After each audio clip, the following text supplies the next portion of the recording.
நாயகன் கலியுகத்தை காக்க நம்மை அழைக்கின்றான். வாருங்களே வாருங்களே அன்பர்கள் அனைவரும் வாருங்களே. மதுரை கூட்டு பிரார்த்தனைக்கு 2 வாருங்கள் பாருங்கள்.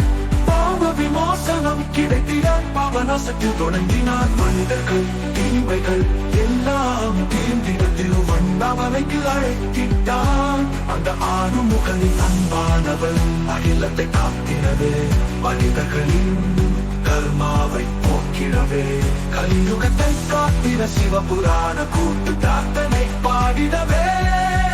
அகத்தியர் வாக்குப்படி நம் அனைவரும் சிவபுராண பாட்டு பாடி நம் ஆன்மாவை தூய்மைப்படுத்த அந்த மீனாட்சி சொக்கநாதன் குடிக்கொண்ட மதுரை கூட்டு பிரார்த்தனைக்கு அனைவரும் ஒன்று திறந்து வாருங்கள். பக்கத்தனை சித்தன் அகத்தியன் அழைக்கின்றான். வாருங்களே வாருங்களே.